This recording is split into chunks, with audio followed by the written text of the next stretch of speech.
Back on Adapt and Respond with me, RJ Young. If you're new to the show, thank you for joining us here. We talk college football year round. If you're into that, hit that subscribe button, like this video, and answer the question in the comments below. Which team do you expect to bounce back from what was a substandard year by their measure? And I think there are a handful of programs that fit for this. Some of them because they can't get any worse, and some of them because it was just really odd to see them have a down year. I think at the top of the list, you can go Florida State, right? 2-10. That ain't going to cut it. But also, we don't expect Florida State to be that bad this year. We expect them to flip it around in a quick, fast, in a hurry. They're embarrassed. And because they're embarrassed, they're mad. And they're mad, they want to take it out on somebody.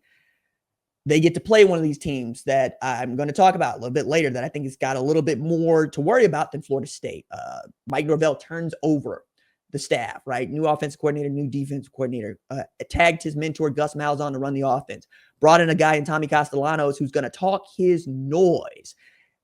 I don't know that Florida State is going to compete for the ACC championship because at the top, it feels like it's Clemson. SMU is going to show me that they're good or bad, right? North Carolina will find out real quick, but through the middle, Syracuse is good, right? Miami is good. Boston College is going to be tough. Georgia Tech is going to be tough. It's not going to be as easy as it might have been for Florida State in years past to move up to the top, but I do expect them to flip this thing around from 2-10 to bowling, right? And I think bowling is the bare minimum that you would expect from Florida State. Is that enough to keep Mike Norvell in his seat? We'll see, right? Because it's getting kind of hot there. I would also add Kansas. They had an abysmal first half of the season last year, but that was very Lance Leipold-like. You had a Jalen Daniels that wasn't himself until the second half. And when they got to the second half, Devin Neal's running over people. I think you can expect them to flip it around. I think really the teams that fit this are ones for which we're like, you are perennially really great. What happened last year? Why this odd year? Wisconsin fits the bill for me, right? Wisconsin is better when they run the football. Surprise, surprise. When they got away from running the football, they lost football games. When they ran the football, they were really good and had Oregon on the ropes. Again, they're also dealing with, backup quarterback, which I think had a lot to do with it. They lose Tyler Van Dyke very early in the season. But Phil Longo's offense never felt like the kind that fit Wisconsin's identity. And sometimes that's what it's about.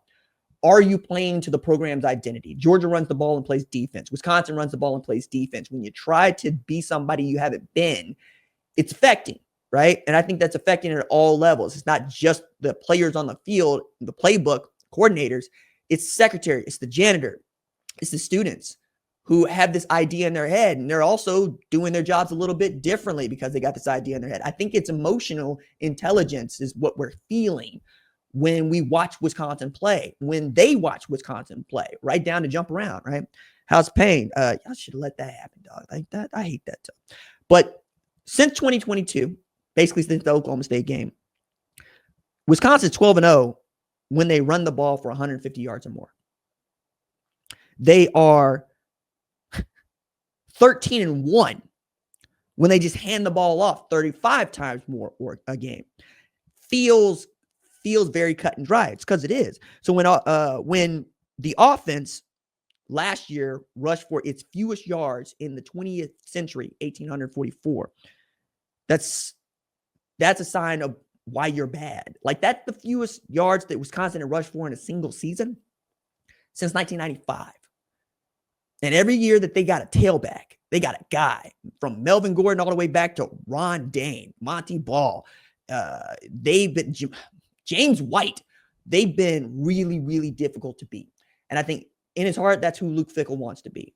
Having played the nose at Ohio State, having been defense coordinator at Ohio State, having seen what it's like for an Ohio State team to run the ball down people's throats and play defense, I think he's going to try to get back to that. And that's why he brings in Jeff Grimes, who had the offense at Kansas last year.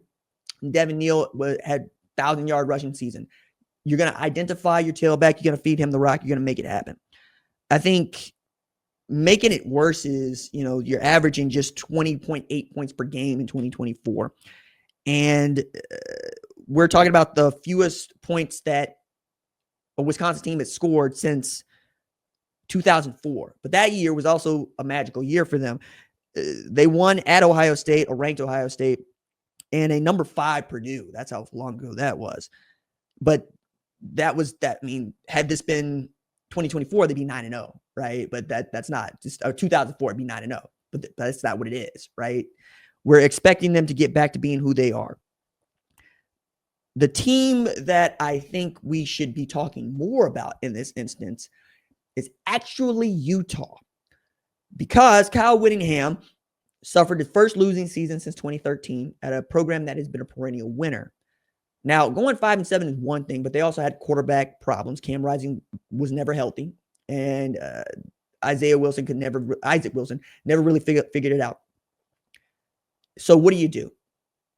You watch your offensive coordinator go away, and you go recruit an offensive coordinator and a quarterback, not unlike what has become in vogue. You go get the pair. And what he got was Jason Beck and Devin Dampier. A bad Lobos team, but a prolific Lobos offense. They put up 33.5 points per game last year, which ranked 24th in the country. And they put up 484 yards per game. Wild. Dampier himself averaged 7.5 yards per carry, rushed for 1,166 yards, threw for 2,768 yards, 27 total TDs to just 12 picks. Those numbers are Heisman level in the SEC, right? In the Big 12, you're looking at a guy that could be your offensive player of the year. It's also getting away from the kind of offense that has become synonymous with Kyle Whittingham. We want to own the line of scrimmage. We want to run the ball. We want to play defense. With Dampier and Rayshawn Parker, a really great tailback transferring in from Washington State, you're going to have opportunities to run the ball, but is it going to be the kind of forceful, beat them up, beat them down, run the football that, again, we think comes from Kyle Whittingham? I think it is, but I think you're also going to see guys that are taking deeper shots. Now, this might be a case of just what I talked about with Wisconsin. You get too far away from your identity, it can come to bite you and hurt you. But 5-7 is just not who we've expected Utah to be. As a matter of fact, I think Dampier might be the most talented athlete at quarterback that Utah has had since Alex Smith. And that, it's a long time ago. But Urban Meyer's coaching at Utah. But you understand what I mean here. Let's see just what Utah is capable of with that guy at quarterback and with that offensive coordinator and Jason Beck calling plays. Last team I think we need to talk about in this instance is Alabama. They got to bounce back from last year. I think there's more pressure on them than any other team because they missed the college football playoff when it expanded to 12 teams. That used to be you pencil them in. Matter of fact, going into the season, we would have penciled them in. And after the first 4 games, that's what it should have been. They beat up on Wisconsin, a team they got to play. They're going to get an opportunity to beat up on Florida State this year, a team they got to play. But they are able to beat a number 2 Georgia and then lose to Vanderbilt, lose to Tennessee, lose to a bad Oklahoma, and lose to a middling Michigan. If you win 2 of the 3 games you lost, you're playing in the playoff with 10 wins. People are going to put that team in. And I think the Nick Saban tax is being applied to Alabama. That is to say, he ain't coaching there. So you don't get the benefit of the doubt in the way that you might otherwise. I think if Kalen DeBoer was head coach at Alabama in 2023, you would have put Florida State in that spot and not Alabama. Because it's Nick Saban, you know what you're going to get on the football field, and that matters. It does. It's unfair, but that's why you want a Nick Saban. So you get that unfair advantage, and that's what they thought they were getting in Caleb DeBoer, a guy who had lost all of 12 games and won over 100 as a head coach. Really need to get that figured out quick, fast, and in a hurry. And I hope they do because sport's pretty cool when Alabama's pretty good. We come back, I want to talk about the program that is most likely to build on its success from last year and why I think it's an SEC team that not enough people are talking about for reasons that got everything to do with potential.